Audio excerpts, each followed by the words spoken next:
আসসালামু আলাইকুম প্রিয় শিক্ষার্থী বন্ধুরা, আশা করি সবাই অনেক বেশি ভালো আছো। আমি আলহামদুলিল্লাহ ভালো আছি।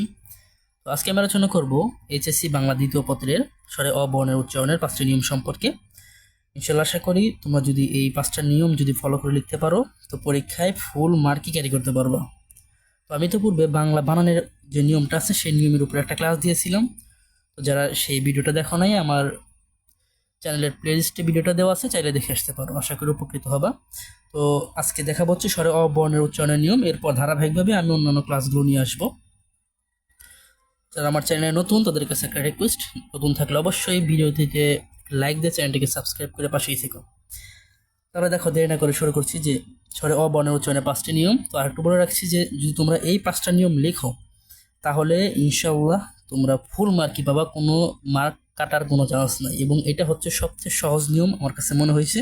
অনেকগুলো নিয়মই আছে, তোমাদের বই দেখবা অনেক নিয়ম আছে, তার মধ্যে আমি 5টা নিয়ম এরকম বাছাই করছি যেগুলো সত্যিই অনেক সোজা। তোমরা দেখলে বুঝতে পারবা যে এগুলো কেমন। তাহলে দেরি না করে শুরু করছি। দেখো, তাহলে উচ্চারণের 5টি নিয়ম হচ্ছে, প্রথমটা শব্দের আদিতে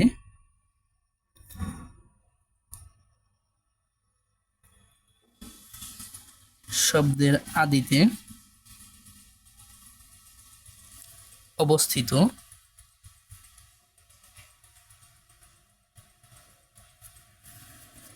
স্বরে অ কিংবা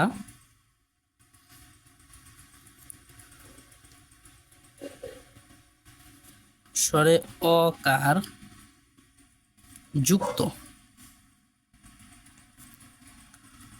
বর্ণের পর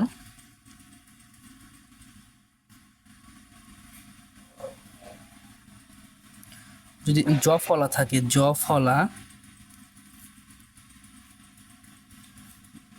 ফলা যুক্ত ব্যঞ্জন বর্ণ থাকলে,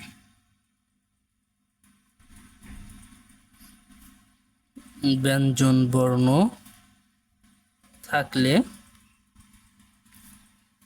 আদ্য, যে আমাদের স্বরেও থাকবে আদ্য স্বরে অ এর উচ্চারণ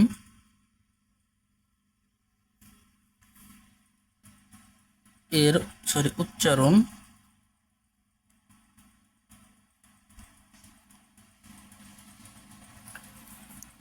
ও কিংবা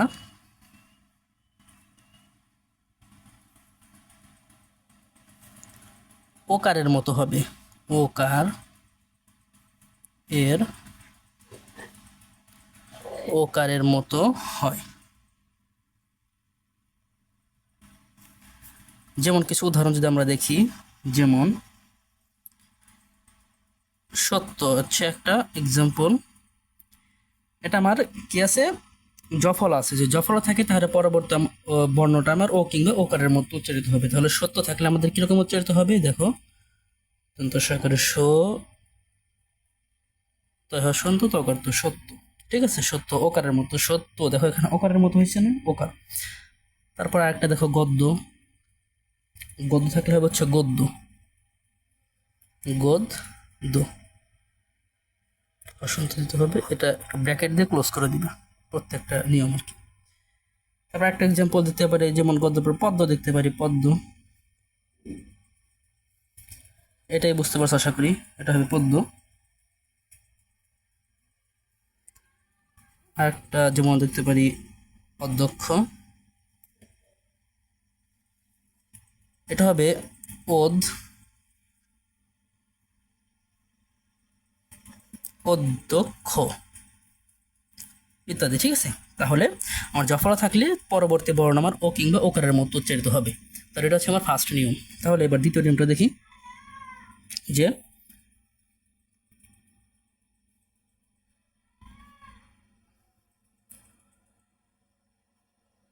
শব্দের আদিতে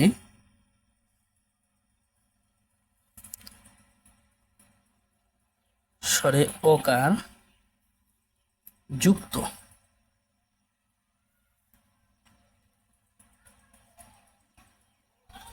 র ফলা থাকলে, স্বরে অকার যুক্ত র ফলা থাকলে উক্ত স্বরে অ এর উচ্চারণ, স্বরে অ এর উচ্চারণ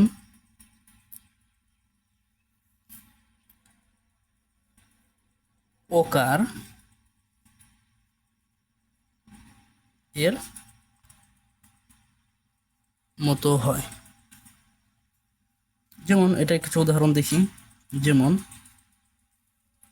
দেখো গ্রহ, গ্রহ তাহলে এটা কেমন হবে? আমার গ্রহ ওকারের মতো হবে। গ্রহ, গ্রহ ওকার আছে না এখানে আমাদের, ওই যে ওকার, গয়ের দুই পাশে ওকার, গ্রহ। তারপরে থাকতে পারে যেমন যদি প্রথম, প্রথম, তাহলে এটা আশা করে বুঝতে পারছো কি হবে? হবে প্রথম, ওকার, ওকারের মতো। তারপর একটা এক্সাম্পল যেমন গ্রন্থ, এটা কি হবে? দেখো এটা হবে হচ্ছে গ্রন্থ, গ্রন্থ ইত্যাদি। ঠিক আছে, জাস্ট একটা উদাহরণ দিলে চলবে। তাহলে এগুলো আমার দুইটা নিয়ম। আর লেখা কোথাও বুঝতে প্রবলেম হলে অবশ্যই কমেন্টে জানিও। এবার দেখো 3 নাম্বার নিয়ম, জাস্ট 5টা নিয়ম দেখবো। এটা হচ্ছে পরবর্তী নিয়ম 3 নাম্বার। এটা আরো সোজা। এক অক্ষর বিশিষ্ট, এক অক্ষর বিশিষ্ট শব্দের আদিতে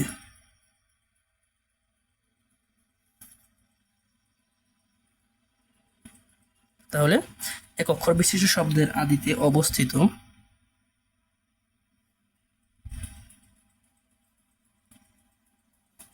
স্বরে অ কিংবা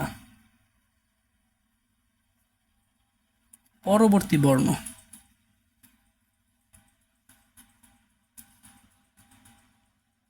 পরবর্তী বর্ণ দন্তান্ন হলে আদ্য স্বরে অ এর উচ্চারণ,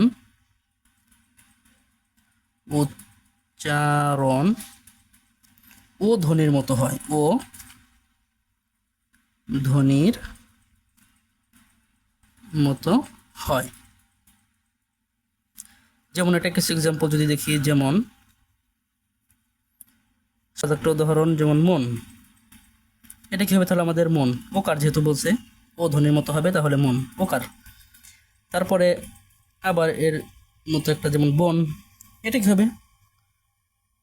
বন। ঠিক আছে, তারপরে যেমন একটা দিতে পারি জন, এটা কি হবে? এটা জন। আশা করি বুঝতে পারছো, এবং এটাও আমি আশা করতে পারি যে তোমাদের নিয়মগুলো সোজা লাগতেছে। অনেক নিয়ম আছে, তার মধ্যে আমি 5টা নিয়ম বের করছি যেগুলো মোটামুটি সোজা। এবার 4 নাম্বারটা দেখো, 4 নাম্বার আরো সোজা। যেমন দুই বা ততোধিক,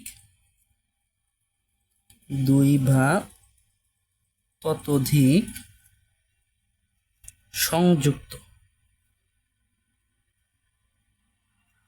ব্যঞ্জনে, দুই বা ততোধিক সংযুক্ত ব্যঞ্জনের শেষে অবস্থিত।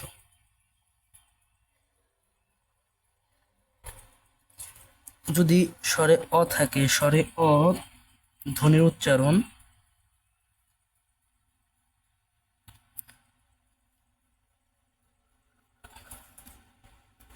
ওকার হয়, ও ওকার হয়। ঠিক আছে, তো দুই বা ততোধিক সংযুক্ত ব্যঞ্জনে শেষে অবস্থিত স্বরে অ ধ্বনির উচ্চারণ ওকার হয়। যেমন এটা কিছু যদি উদাহরণ দেখি, যেমন রক্ত, তাহলে এটা আমাদের ওকার হতে হবে। তাহলে কিভাবে লিখবো বলো তো? রক হসন্ত তকার, তো রক্ত। ঠিক আছে, তারপরে হচ্ছে দ্বন্দ্ব। দেখো দ্বন্দ্ব, দয় বয় এখানে দ্বন্দ্ব হবে, তাহলে দ্বন্দ্ব। আরেকটা দেখতে পারে যেমন চিহ্ন,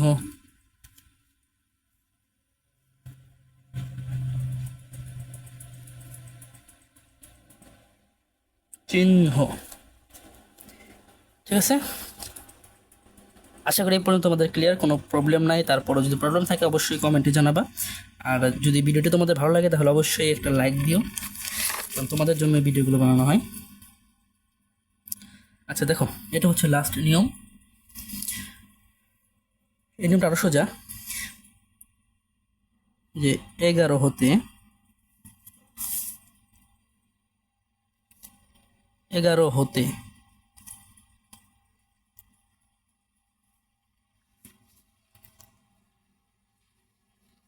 18 পর্যন্ত সকল সংখ্যাবাচক শব্দে, সকল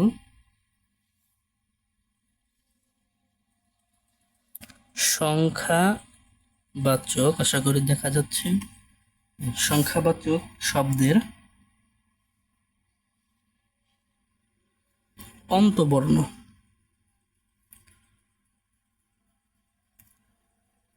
ওকার উচ্চারিত হয়।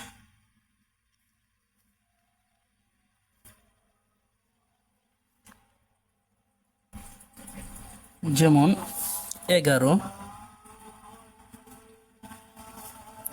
দেখো যেমন 11, আচ্ছা আজান দিয়ে দিচ্ছে, যাই হোক দেখো শেষ আমাদের 12, যেহেতু আমাদের ওকার হবে 18 পর্যন্ত, 11 থেকে 18 পর্যন্ত, লাস্ট একটা দিয়ে দিই, যেমন আচ্ছা এটা 15 দিই, 15,